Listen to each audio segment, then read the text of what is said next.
आता या बुलेटिनमध्ये बघूयात बातमी 36 जिल्ह्यांची। आगामी जिल्हा परिषद पंचायत समिती निवडणुकीच्या पार्श्वभूमीवर मिरजमध्ये काँग्रेस कार्यकर्त्यांचा मेळावा पार पडला। सांगली जिल्ह्यात काँग्रेस कमकुवत नाही, सत्ताधाऱ्यांना या निवडणुकीत सांगली जिल्ह्यात क्रांती घडवून दाखवू असा विश्वास माजी मंत्री विश्वजित कदम यांनी व्यक्त केला। एमआयएमचे नेते इम्तियाज जलील यांनी शिवसेना आमदार संजय गायकवाड यांच्या मतदारसंघात येऊन शक्ती प्रदर्शन केलं। हजारो कार्यकर्त्यांना घेऊन जलील यांनी बुलढाण्यात शक्ती प्रदर्शन केलं। सांगलीच्या करगणीमधील अल्पवयीन मुलीच्या अत्याचार आणि आत्महत्या प्रकरणी आमदार सुहास बाबर यांच्या कॉल डिटेल्सची चौकशी करावी अशी मागणी भाजपकडून करण्यात आली आहे। आटपाडी तालुका अध्यक्ष दादासाहेब भुबाले यांनी आटपाडीच्या तहसीलदारांना निवेदनाद्वारे ही मागणी केली। आजपासून आठवडाभर मुंबईसह संपूर्ण कोकण आणि विदर्भात मुसळधार पाऊस पडणार असल्याची शक्यता वर्तवण्यात आली आहे। मराठवाड्यातील धाराशिव, लातूर, नांदेड, परभणी अशा 10 जिल्ह्यांमध्ये मध्यम ते जोरदार पावसाचा अंदाज आहे। रत्नागिरी जिल्ह्यासह कोकणातील सिंधुदुर्ग, रायगड या जिल्ह्यात 23 जुलैपर्यंत मुसळधार पाऊस पडण्याचा इशारा हवामान खात्यानं दिलाय। त्यामुळे नदीकाठच्या रहिवाशांनी सतर्क राहावं, पर्यटकांनी विनाकारण समुद्रात जाऊ नये असं आवाहन करण्यात आलंय। मुंबई शहरासह उपनगरामध्ये पावसाची संततधार सुरू आहे। अशातच दक्षिण मुंबईत रात्रभर मुसळधार पाऊस पडला। आता पश्चिम आणि मध्य उपनगरामध्ये सुद्धा मुसळधार पावसाचा अंदाज वर्तवण्यात आलाय। मे महिन्यात दमदार हजेरी लावलेला पाऊस जून जुलैमध्ये गायब झाल्यामुळे उजनीतून कालव्याद्वारे पाणी सोडलं जात आहे। सध्या उजनी धरण 94.65% भरलं असून धरणामध्ये सध्या 114 टीएमसीहून अधिक पाणीसाठा आहे। दौंडवरून उजनीत येणारी आवक कमी झाल्यामुळे भीमा नदीतून सोडण्यात येणारं पाणी बंद करण्यात आलंय।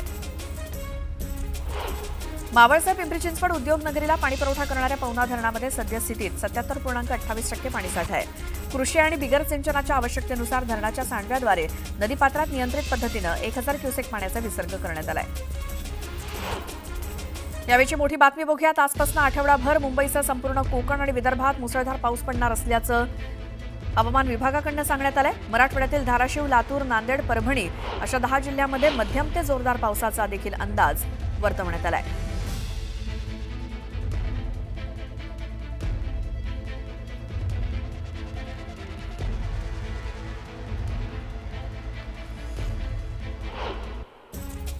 पाण्याची वाढती गरज भागवण्यासाठी मुंबई महानगरपालिकेकडून समुद्राचं खारं पाणी गोडं करण्यासाठी मनोरी इथे निक्षारीकरण प्रकल्प उभारला जाणार आहे। त्याकरता पालिकेनं 28 मे पासून सुरू केलेल्या निविदा प्रक्रियेला पुन्हा मुदतवाढ दिली आहे। त्यामुळे या प्रकल्पासाठी नागरिकांना प्रतीक्षा करावी लागणार आहे। मराठी भाषेची अस्मिता जपण्यासाठी शिवसेना मनसेनं आवाज उठवताच पालिका प्रशासन खडबडून जागं झालंय। मराठी पाट्या नसलेल्या दुकानांवरती महापालिकेनं कठोर कारवाईचं पाऊल उचललंय। प्रशासनानं आतापर्यंत मराठी पाट्या न लावलेल्या 3040 दुकानांना नोटिसा बजावल्या असून त्यांच्यावर दंडात्मक कारवाईचा बडगा उगारलाय। अंबरनाथ तालुक्यातील आदिवासी पाड्यांमध्ये वीज आणि रस्ते पोहोचले असले तरी अद्याप पाण्याची वाहिनी काही पोहोचलेली नाही। घर तिथे नळ योजना अद्यापही आदिवासी पाड्यामध्ये राबवली गेली नाही। अंबरनाथ नगरपालिका हद्दीतील ठाकूरपाडा परिसरात आजही रस्त्यांची अवस्था बिकट आहे। त्या ठिकाणी पाणीही उपलब्ध नाही। टँकरद्वारे इथे पाणी पुरवठा केला जातोय। ताडदेव इथल्या वेलिंग्टन हाईट्स या 34 मजली इमारतीच्या 17 आणि 34व्या मजल्यावरील रहिवाशांना 2 आठवड्यांच्या आत घरं रिकामी करण्याचे आदेश मुंबई उच्च न्यायालयानं दिलेत। हे 18 मजले निवासी दाखला आणि अग्निसुरक्षा प्रमाणपत्राशिवाय 2011 पासून व्यापलेले असल्याचं नमूद करत आदेशाला स्थगिती देण्यासही न्यायालयानं नकार दिला।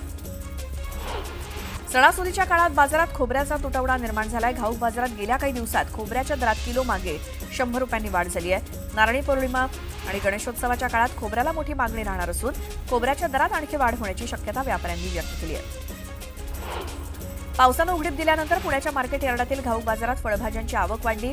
शेवगा, मटार, फ्लॉवर, घेवडा या फळभाज्यांच्या दरात 5 ते 10% घट झाली आहे, तर अन्य फळभाज्यांचे दर स्थिर असल्याची माहिती घाऊक बाजारातल्या व्यापाऱ्यांनी दिली।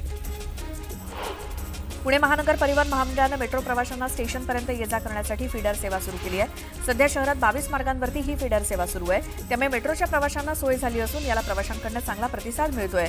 जून महिन्यात फीडर सेवा मार्गावरनं 10,38,000 नागरिकांनी प्रवास केला। मुंबईत 1914 मध्ये 10 लाख लोकसंख्या असलेल्या बेस्टच्या ताफ्यात 4400 बसेस होत्या आणि आता 1.30 कोटी इतकी लोकसंख्या असताना ही संख्या मात्र त्या प्रमाणात वाढलेली नाही। पुढची बातमी गणेशोत्सवाच्या पार्श्वभूमीवर कोकण रेल्वेनं प्रवाशांसाठी एक आगळीवेगळी सुविधा सुरू केली आहे। देशात प्रथमच खासगी 4 चाकी गाड्या रेल्वेनं वाहून नेण्याची सेवा सुरू होतीये। ही सेवा कोलाड ते वेरणा दरम्यान 23 ऑगस्टपासून सुरू होणार आहे. त्यामुळे रस्तेमार्गे 22 तासांचा प्रवास रेल्वेनं अवघ्या 12 तासात होणार आहे. राज्य उत्पादन शुल्क विभागाच्या नव्या धोरणामुळे मद्याच्या दरात वाढ झाली आहे. मात्र या दरवाढीमुळे बार आणि रेस्टॉरंटमधील मद्य विक्रीत तब्बल 30% घट झाल्याची माहिती समोर आली आहे. त्यावरती तोडगा म्हणून जवळपास 150 मद्य उत्पादक कंपन्यांनी 180 मिलीलिटर ऐवजी 150 मिलीची बाटलीची निर्मिती करण्याचा प्रस्ताव राज्य सरकारकडे दिला आहे. मुंबई महानगरपालिकेच्या घनकचरा व्यवस्थापन विभागानं 21 विभागांमध्ये कचरा गाड्यांसह मनुष्यबळाची सुद्धा सेवा घेण्यासाठी काढलेल्या 8 निविदांना 24 कंपन्यांनी प्रतिसाद दिलाय. या निविदांमधनं अंतिम कंत्राटदारांची निवड करण्यात येणार आहे. मालमत्ता थकबाकीवरती आकारण्यात आलेला दंड पनवेल महापालिकेनं 90% माफ केलाय. या सवलतीनंतर अवघ्या 3 दिवसात महापालिकेच्या तिजोरीत सुमारे 9 कोटींपेक्षा अधिक रक्कम गोळा झाली आहे. वाळू आणि इतर गौण खनिजांचा अनधिकृत उपसा, वापर आणि वाहतूक रोखण्यासाठी वाळू तस्करांवरती जबर कारवाई केली जाणार आहे. केवळ दंडात्मक कारवाई न करता संबंधितांविरोधात फौजदारी कारवाई म्हणजेच एफआयआर दाखल करण्याची कार्यवाही महसूल विभागाच्या संबंधित अधिकारी आणि कर्मचाऱ्यांनीच करावी, अशा सूचना महसूल मंत्रालयानं दिल्या आहेत. साखर आयुक्तालयानं ऊसाची रास्त आणि किफायतशीर किमतीची थकीत रक्कम देण्यासाठी कारखान्यांच्या वेळोवेळी घेतलेल्या सुनावण्या आणि शेतकऱ्यांना दिलेली रक्कम यामुळे सद्यस्थितीत 411 कोटी रुपयांइतकीच एफआरपीची रक्कम देणं बाकी राहिले. 200 पैकी 135 कारखान्यांनी 100% किंवा त्याहीपेक्षा अधिक रक्कम शेतकऱ्यांच्या बँक खात्यावरती जमा केलेली असून अद्यापही 65 कारखान्यांनी पूर्ण रक्कम दिलेली नाही. राज्य सामायिक प्रवेश परीक्षा कक्षानं बीएड, एमएड, बीपीएड, एमपीएड आणि बीएड, एमएड एकत्रित अशा अभ्यासक्रमांच्या प्रवेशाच्या कॅप फेरीला अर्ज करण्यासाठी मुदतवाढ दिली आहे. विद्यार्थ्यांना आता प्रवेशासाठी 25 जुलैपर्यंत अर्ज करता येईल. एकीकडे पावसामुळे मुंबईला पाणीपुरवठा करणाऱ्या धरणांमध्ये दिलासादायक साठा असताना दुसरीकडे शहरातील अनेक भागात रहिवाशांना पाण्यासाठी कसरत करावी लागते. वांद्रे, गोरेगाव पूर्व, सांताक्रूज पूर्व, शिवडी, घाटकोपर सोबतच घाटकोपर पश्चिमेसह अनेक भागात कमी दाबानं पाणीपुरवठा होतोय. सार्वजनिक रुग्णालयातील परिचारिकांचा संप 4थ्या दिवशीही सुरूच असल्यामुळे त्याचा फटका रुग्ण आणि त्यांच्या नातेवाईकांना बसलाय. अनेक ठिकाणी औषधांचा तुटवडा असून उपचार मिळण्यास सुद्धा अडचणी येत आहेत. संपाचा रुग्णसेवेवर काही परिणाम होत नसल्याचा दावा रुग्णालय प्रशासनाकडून केला जात असला तरी त्यांना आमचे हाल दिसत नाहीत का, असा उद्विग्न प्रश्न रुग्ण उपस्थित करतायत. मुंबईतील पवई हिरानंदानी गार्डन इथल्या ब्लूबेल इमारतीमध्ये शासकीय निवासस्थानं नावावर करून देण्याच्या नावाखाली मंत्रालयातील कर्मचाऱ्यांची फसवणूक करण्यात आली. सेवानिवृत्त उपसचिवानंच शासकीय अधिकारी आणि कर्मचाऱ्यांना 2,61,50,000 रुपयांना फसवल्याच्या आरोपानं खळबळ माजली. राजेश गोविल असं उपसचिवाचं नाव असून पवई पोलिसांनी फसवणुकीचा गुन्हा नोंदवलाय. दरवर्षीप्रमाणे गणेशोत्सवासाठी पुण्यातून कोकणात जाणाऱ्यांचं नियोजन सुरू झालंय. स्वारगेट आणि चिंचवड स्थानकातून कोकणातील सर्वच बसेसचं आरक्षण 2 महिन्यांपूर्वी संपलंय. महामंडळानं नेहमीप्रमाणे यंदा देखील पुणे विभागातून सुमारे 250 ते 300 अतिरिक्त एसटी बसेस या कोकणाच्या मार्गावरती सोडण्याचा निर्णय घेतलाय. येत्या 1 ऑगस्ट 2025 पासून यूपीआयच्या नियमात बदल केले जाणार आहेत. नॅशनल पेमेंट्स कॉर्पोरेशन ऑफ इंडियानं ट्रान्झॅक्शन सिस्टमला आणखी सोपं आणि सुरक्षित करण्यासाठी नवीन नियम आणण्याचं ठरवलंय.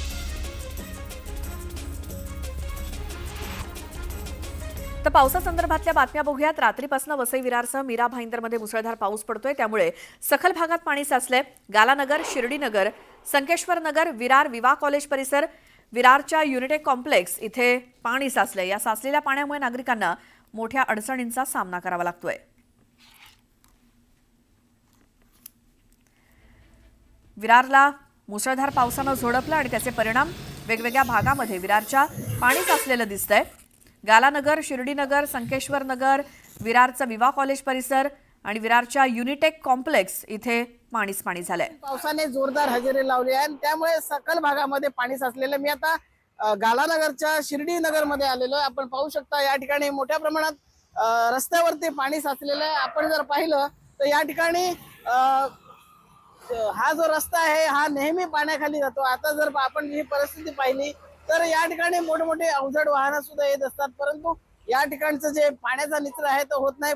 आता सकाळपासून पावसाने थोडी उसंत घेतलेली आहे आणि त्यामुळे या ठिकाणी पाणी आता थोडंसं ओसरलेलं आहे. परंतु हा जर पावसाचा जोर कायम राहिला तर या ठिकाणी मात्र मोठ्या प्रमाणात पाणी साचतं आणि अनेक वाहनं जी आहेत या पाण्यामध्ये बंद पडतात. त्यामुळे वाहन चालकांचं, वाहनधारकांचं मोठ्या प्रमाणात नुकसान होतं. आपण जर संपूर्ण हा रस्ता पाहिला तर जलमय झालेला आहे. आता पावसाने थोडे उसंत घेतल्यामुळे या ठिकाणी हा जो पाऊस ओसरल्यामुळे पाणी आता कमी होत चाललेलं आहे, परंतु हा जर पाऊस आता दिवसभर जर कायम राहिला तर हा संपूर्ण परिसर आहे जलमय, याला नदीचं स्वरूप प्राप्त होणार आहे आणि हा संपूर्ण जो परिसर आहे, आचोळे रोड आहे, या ठिकाणी सुद्धा पाणी भरलेलं आहे. संकेश्वर नगर असेल, बऱ्याच ठिकाणी या वसईमध्ये, विरारमध्ये, सखल भागामध्ये पाणी साचलेलं आहे. महानगरपालिकाचे कर्मचारी या ठिकाणी कचरा उचलण्याचं काम करतात. हा जो भाजीवाल्यांचा जो कचरा आहे तो गटारामध्ये जातो आणि या गटारामध्ये भाजीवाला गेल्यामुळे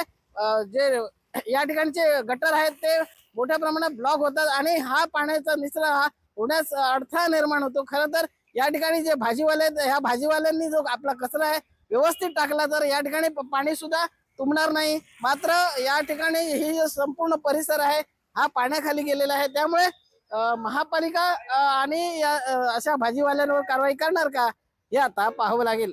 विजय देसाई, न्यूज 18 लोकमत, नालासोपारा मध्ये रात्रीपासून. यानंतर पुन्हा पाहूयात बातमी 36 जिल्ह्यांची. महाड तालुक्यातील गावागावातनं भंगार गोळा करून आणणाऱ्या भंगार विक्रेत्यांनी सावित्री नदी प्रदूषित करण्यास सुरुवात केली आहे. भंगार विक्रेते या ठिकाणी भंगारमधील वस्तू नदीत टाकत असल्याचं समोर आलं. मसाळ्यातील मुस्लिम समाजानं मशिदीचे दरवाजे सर्वधर्मीय नागरिकांसाठी उघडे केलेत. मस्जिद परिचय कार्यक्रमादरम्यान सर्वधर्मीयांनी मस्जिदीसंदर्भातली माहिती दिली. राज्यातील म्हाडानं राज्यामध्ये 2 लाख झाडं लावण्याची आणि जोपासण्याची जबाबदारी घेतलेली आहे. त्याची सुरुवात धाराशिवच्या जेवळी गावातनं करण्यात आली. दरम्यान म्हाडानं लावलेल्या झाडांची जबाबदारी गावकऱ्यांवरती सोपवण्यात आली आहे. भाजप नेते आणि माजी मंत्री सुधीर मुनगंटीवार यांनी ओयोबाबत विधानसभेत उपस्थित केलेल्या प्रश्नानंतर चंद्रपूर पोलीस ॲक्शन मोडवरती आलेत. ओयो हे ट्रेडमार्क अवैधपणे वापरणाऱ्या 15 हॉटेल्सवरती चंद्रपूर पोलिसांनी कारवाई केली. मावळ तालुक्यात सध्या 4 सूत्री पद्धतीनं भात लागवड अंतिम टप्प्यात आली आहे. त्यामुळे भात उत्पादक शेतकऱ्यांची लगबग सुरू आहे. मावळ तालुक्यामध्ये पाऊस भात पिकांसाठी पोषक असल्यामुळे लागवडीला वेग आलाय. कृषी अधिकारी विकास गोसावी यांनी शेतात उतरून भात लागवड केली. कोल्हापुरात कोल्हापूरचा राजा या गणपतीचा आगमन सोहळा मोठ्या उत्साहात पार पडला. गणपतीची भव्य अशी आगमन मिरवणूक काढण्यात आली. यावेळी मोठी गर्दी उसळल्याचं बघायला मिळालं. जळगावच्या चोपडा तालुक्यात पावसानं पाठ फिरवल्यामुळे शेतातील पिकांवरती परिणाम झालाय. मका पिकावरती अळीचा प्रादुर्भाव झाल्यामुळे शेतकरी आर्थिक संकटात सापडलाय. जळगावात कुंदकेश्वर सेवा समितीच्या वतीनं येत्या 4 ऑक्टोबरपासून पवित्र शिव महापुराण कथेचा भव्य सोहळा आयोजित करण्यात आला. पंडित मिश्रा यांच्या मार्गदर्शनाखाली ही कथा तरसोद गावानजीक बायपास शेजारी असलेल्या 300 एकर विस्तीर्ण जागेत संपन्न होणार आहे. सोलापूर शहरामध्ये घरफोडी करण्याच्या उद्देशानं सक्रिय चड्डी गँग झालेली आहे. शहर पोलिसांकडून 7 ठिकाणी नाकाबंदी केली असताना शहरामध्ये चड्डी गँग मोकाट फिरताना दिसते. त्यामुळे घरफोडीसाठी फिरणाऱ्या चड्डी गँगला धडा शिकवण्याची स्थानिक नागरिकांकडून मागणी केली जाते. रत्नागिरी जिल्ह्यातील मंडणगड मार्ग खड्ड्यांमुळे धोकादायक बनलाय. रस्त्यावरती मोठमोठे खड्डे पडले असून अपघातांचं प्रमाण वाढत चाललंय. त्यामुळे लवकरात लवकर या रस्त्यावरील खड्डे भरावेत, अन्यथा जनतेच्या रोषाला बळी पडावं लागेल असा इशारा नागरिकांनी दिला. महाराष्ट्रात लवकरच वेगवान घडामोडी सुरू होणार आहेत. महायुतीचे 4 मंत्री घरी जातील आणि 5वा गटांगळ्या खातोय. एक्सवरती पोस्ट करत संजय राऊतांनी हल्लाबोल केलाय. 3ही पक्षातील बड्या नेत्यांचा निर्णय झाल्याचा दावा राऊतांनी केला. अधिवेशन संपल्यानंतर दुसऱ्याच दिवशी सामाजिक न्याय मंत्री संजय शिरसाट शनिचरणी लीन झाले. अधिवेशन काळात शिरसाटांवरती आरोपांची सरबत्ती झाली. अधिवेशन संपताच शिरसाट यांनी शनिचरणी नतमस्तक होऊन आपल्यावर आलेल्या संकटांची मालिका कमी व्हावी अशी प्रार्थना केली. आपल्याकडनं काही चुका होतात, अशावेळी आपण देवाला शरण गेलं पाहिजे असं शिरसाट म्हणाले. संजय शिरसाट यांचे भ्रष्टाचार समोर येऊन देखील मुख्यमंत्री त्यांचा राजीनामा घेणार नाहीत. सब एक ही थाली में चट्टे बट्टे असं म्हणत इम्तियाज जलील यांनी शिरसाटांचा मुख्यमंत्र्यांवरती निशाणा साधला. तर पुण्यामध्ये अजित पवार शरद पवारांना धक्का देण्याच्या तयारीत आहेत. दौंडचे माजी आमदार रमेश थोरात यांनी उपमुख्यमंत्री अजित पवारांची भेट घेतली. रमेश थोरात लवकरच घड्याळ हाती बांधण्याच्या तयारीत असल्याचं बोललं जात आहे. शिवसेना उबाटा पक्षाचे आमदार प्रवीण स्वामी यांनी उमरगा इथे पालकमंत्री प्रताप सरनाईक यांची भेट घेत घरी बोलावून त्यांचा सत्कार केला. प्रवीण स्वामी शिंदेंच्या शिवसेनेत जाणार असल्याच्या चर्चा होत्या. दरम्यान जिल्ह्याचे पालकमंत्री म्हणून भेट घेतली. मी ठाकरेंच्या शिवसेनेत राहणार आहे, शिंदेंच्या शिवसेनेत जाणार नाही असं स्पष्टीकरण आमदार स्वामींनी दिलं. भाजप आमदार प्रवीण दरेकर वसईमध्ये तब्बल 10 मिनिटं लिफ्टमध्ये अडकले होते. वसई पश्चिमेतील कौल हेरिटेज सिटी इथल्या एका हॉलमध्ये जुन्या आणि जीर्ण इमारतींच्या स्वयं पुनर्विकासासाठी आयोजित मार्गदर्शन शिबिरासाठी दरेकर आले होते. दरम्यान दरेकर लिफ्टमध्ये अडकल्यानंतर भाजपच्या कार्यकर्त्यांनी दरवाजा तोडून दरेकरांची सुटका केली. गणेश मूर्तींचं माहेरघर समजल्या जाणाऱ्या आणि जगप्रसिद्ध गणेश मूर्ती ज्या पेण तालुक्यात बनवल्या जातात त्या पेण तालुक्यातील हमरापूर इथे मंत्री आशिष शेलार यांचा सत्कार करण्यात आला. पीओपी मूर्तींवरची बंदी शिथिल केल्यामुळे शेलारांचा सन्मान करण्यात आला. आपत्ती व्यवस्थापन मंत्री गिरीश महाजन यांनी सपत्नी विठ्ठल रुक्मिणी मातेचं दर्शन घेतलं. यावेळी मंदिर समितीच्या वतीनं त्यांचा सत्कार करण्यात आला. यावेळी एक मोठी बातमी बघूयात. संसदेच्या पावसाळी अधिवेशनाला आजपासून सुरुवात होते. 21 ऑगस्ट पर्यंत चालणाऱ्या या अधिवेशनामध्ये 17 महत्वाची विधेयकं मांडण्यात येणार आहेत. केंद्र सरकारचं मुख्य लक्ष हे आयकर विधेयक संमत करण्यावरती असणार आहे. हे विधेयक 13 फेब्रुवारी रोजी मांडण्यात आलं होतं. विरोधकांनी सरकारला 8 मुद्द्यांवरती चर्चेची मागणी केली आहे. ऑपरेशन सिंदूर आणि ट्रम्प टॅरिफवरनं हे अधिवेशन संसदेचं गाजण्याची शक्यता आहे.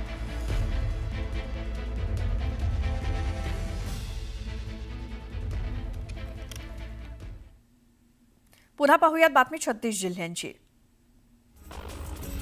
पंढरपूर शहर आणि परिसरात जोरदार पावसानं हजेरी लावली. आषाढी वारीनंतर पंढरपूर परिसरात जोरदार पाऊस झाला. त्यामुळे आता उजनी धरणाच्या पाणी पातळीत वाढ झाली आहे. हनी ट्रॅप प्रकरणामध्ये अटकेत असलेल्या प्रफुल्ल लोढाची एसआयटी मार्फत चौकशी व्हावी अशी मागणी राष्ट्रवादीचे ज्येष्ठ नेते एकनाथ खडसेंनी केली. लोढा यांच्याकडे काही महत्त्वाचे पुरावे असून त्यात कोण कोण राजकीय व्यक्ती आहेत याचा तपास मुख्यमंत्र्यांनी पारदर्शकपणे करावा असं खडसे म्हणाले. पुण्यातील भवानीपेठ परिसरात पुन्हा एकदा कोयता गँगनं दहशत माजवली. किरकोळ वादातून 10 ते 12 वाहनांची तोडफोड करण्यात आली. पालखीच्या परतीच्या प्रवासादरम्यान संत तुकाराम महाराज आणि संत ज्ञानेश्वर महाराजांच्या पालखीची संत भेट झाली. संत ज्ञानेश्वर महाराजांचे 750वं जन्मवर्ष आणि संत तुकाराम महाराजांच्या 375व्या वैकुंठ गमन वर्षाचं औचित्य साधत ही भेट झाली. संत तुकाराम महाराजांची पालखी मंदिरातील कारंजा मंडपात मुक्कामी आळंदी ते देहू असा परतीचा प्रवास करेल. बीडच्या गेवरा येथील तरुणाच्या खून प्रकरणानंतर नातेवाईक आक्रमक झालेत. आरोपींच्या अटकेसाठी नातेवाईकांनी पोलीस ठाण्याच्या आवारात ठिय्या मांडला. मुख्य आरोपींना तत्काळ अटक करण्याची मागणी नातेवाईकांनी केली. चंद्रपुरात 18 ते 22 जुलै या कालावधीत मौलाना अब्दुल कलाम आझाद गार्डन येथे रानभाजी महोत्सवाचं आयोजन करण्यात आलंय. आदिवासी भागातील रानभाजी, रानफळं, वनौषधं, अन्नधान्य आणि आदिवासी बांधवांच्या शबरी नॅचरल ब्रँडच्या प्रीमियम उत्पादनाची विक्री करून रोजगारांची संधी उपलब्ध करून देणं हा यामागचा उद्देश आहे. श्रावण मास सुरू होण्यापूर्वी अनेक तळेराम आपली दारू पिण्याची कसर आधीच भरून काढतात. दरम्यान गटारीपूर्वी ठाणे वाहतूक विभागाने विशेष मोहीम हाती घेत आतापर्यंत 45 तळेरामांवरती कारवाई केली. बुलढाणा जिल्ह्यामध्ये सोयाबीन पिकावरती हुमणी अळीचा प्रादुर्भाव झालाय. त्यामुळे सोयाबीनवरती रोटावेटर फिरवण्यात आलाय. यामुळे शेतकरी आर्थिक संकटात सापडलाय. मुंबई गोवा महामार्गावर माणगावमध्ये वाहतूक कोंडी झाली. माणगाव बाजारपेठ ते मुगवली फाट्या दरम्यान वाहनांच्या रांगा लागल्या आहेत. त्यामुळे मुंबईकडे जाणाऱ्या मार्गावर 3 ते 4 किलोमीटरपर्यंत वाहनांच्या रांगा दिसून आल्या. मीरा भाईंदर पूर्व येथील 41 फ 329 या रेशन दुकानात धान्याची मोठ्या प्रमाणात नासाडी होत असल्यामुळे नागरिकांनी संताप व्यक्त केला. लोकांना ना व्यवस्थित धान्य मिळतंय ना सामान. दुकानातील गोंधळ, अपमान आणि बेशिस्तपणा यामुळे सामान्य नागरिक त्रस्त झाले. घाटकोपरमध्ये मराठी बोलण्यास महिलेनं नकार दिला. मराठी बोलणाऱ्याला हिंदीमध्ये बोलण्यास सांगितलं. मराठी नाही बोलूंगी, हिंदी बोलो असं म्हणत महिलेची मगरुरी बघायला मिळाली.